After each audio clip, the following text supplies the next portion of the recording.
आपसे आगाज़ करते हैं क्योंकि थोड़े से इश्यूज चल रहे हैं कराची किंग्स के साथ। भट्टी साहब, इशू क्या है और वजूहात क्या बनी, ये तो हमने अभी जियो न्यूज़ पे भी जाना। हम आपसे ये जानना चाह रहे हैं कि प्लेइंग 11 बनाने में आज कराची किंग्स को कितनी मुश्किलात का सामना करना पड़ेगा, क्योंकि कल भी यही मुश्किलात रही थी उनको। नानी देखिए, मैच शुरू होने में अब तकरीबन 2.25 घंटे रह गए और कराची किंग्स की जो इंतजामिया है वो सर जोड़कर होटल में बैठी हुई है और टीम होटल में ही मीटिंग हो रही है कि किस तरह आज वो अपने 11 खिलाड़ियों को मैदान में उतारें, क्योंकि जो सूरत हाल बताई जा रही है वो काफ़ी तशवीशनाक है। जिस होटल में सारी टीमें ठहरी हुई हैं, उसी होटल में कराची किंग्स की टीम ने भी खाना खाया। कल उनके जो 2 प्लेयर्स थे, जेम्स विंस और डैनियल सिम्स, ये फूड पॉइजनिंग की वजह से मैच नहीं खेले थे, लेकिन आज मीर हमजा और अरफात मिनहास के बारे में बताया जा रहा है कि उनको बुखार है। तबरेज शमसी की भी तबीयत सही नहीं है।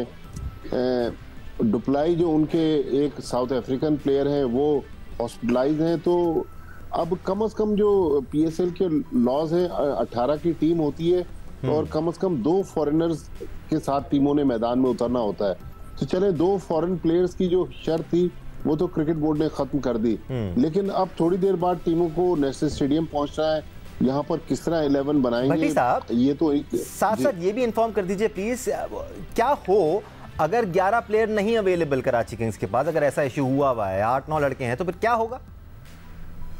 देखिए दानिश, ये तो बहुत ही अनयूजुअल सी सिचुएशन है।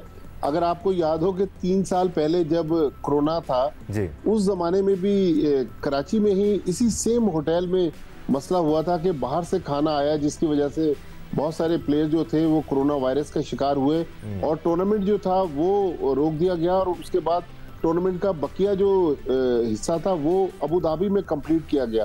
अब टूर्नामेंट के लॉस के मुताबिक तो मैच होना है।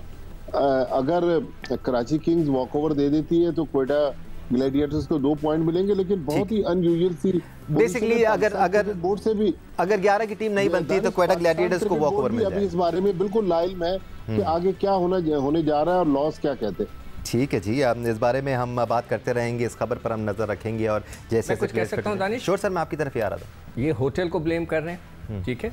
मैं मैच शुरू होने से एक दिन पहले मैं उधर जाता हूँ DHA स्पोर्ट्स क्लब जी, मोइन खान क्रिकेट एकेडमी। मैं जब वापस आ रहा था तो ये दोनों टीमें कहीं से खाना खा के आ रही थी, दोनों टीमें। मैं वहाँ पे खड़ा हुआ था सिग्नल पे, इसलिए कि पुलिस ने रोका हुआ था।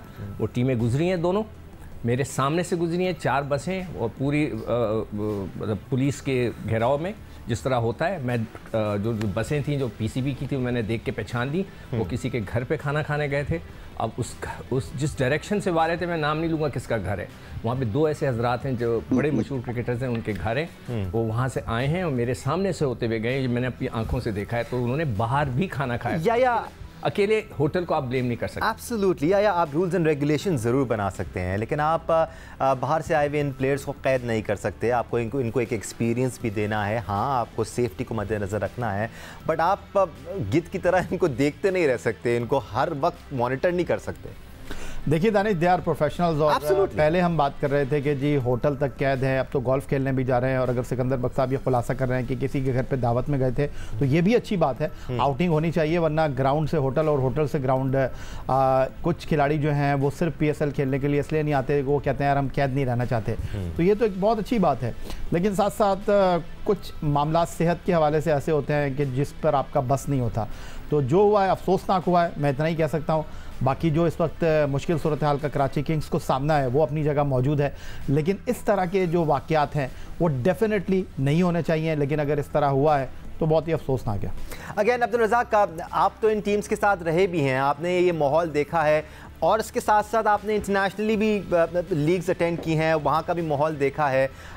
एक पूरा एक्सपीरियंस देना पड़ता है प्लेयर्स को, और ये वो वाली चीज़ें हैं जो अगर होनी होती हैं तो हो जाती हैं। आप एक हद तक इन चीज़ों को कंट्रोल कर सकते हैं। डेफिनेटली देखें, ये प्लेयर की रिस्पॉन्सिबिलिटी होता है और प्लेयर खुद बड़ा इसका रिस्पॉन्सिबल होता है खाने पीने में, अपनी फिटनेस के बारे में। और नो डाउट जब आप किसी फंक्शन पे जाते हैं या इनविटेशन पे जाते हैं तो वहाँ पे ढेरों किस्म की डिशेज होती हैं, तो वहाँ पे पिक एंड चूज भी करना चाहिए। अगर आप सारी चीज़ें खाएंगे तो फिर डेफिनेटली अभी तबीयत खराब होगी, पर हाँ 1 या 2 प्लेयर की हो सकती है, 10 से 11 या 12 प्लेयरों की नहीं हो सकती। इसका मतलब है फिर कहीं ना कहीं प्रॉब्लम तो है खाने में, और बंदा इस तरह की मैं समझा मिस्टेक नहीं करनी चाहिए जब तक टूर ऑन होता है और बड़ा क्रूशियल मैचेस होते हैं। अपने आप को बड़ा डिसिप्लिन में रखना पड़ता है। हमने तो सारी उम्र ऐसे ही गुजारी है और हर चीज का चेक एंड बैलेंस किया है। जहाँ खाना दिल नहीं कर रहा, खाने का नहीं खाया, अच्छे खाने को कोशिश की। नहीं, अभी भी आप इसी तरह माशाल्लाह जिंदगी गुजार रहे हैं, लगता है आपको देख के। बिल्कुल, वो डिसिप्लिन जो इन्फ्यूज किया जाता है एक एथलीट में, वो फिर पूरी जिंदगी उसके साथ रहता है और बहुत डिसिप्लिन है। अब्दुल रज़ाक के साथ हमने भी ट्रैवल किया और हमने भी खाने खाए हैं, so we know how discipline he is. Abdul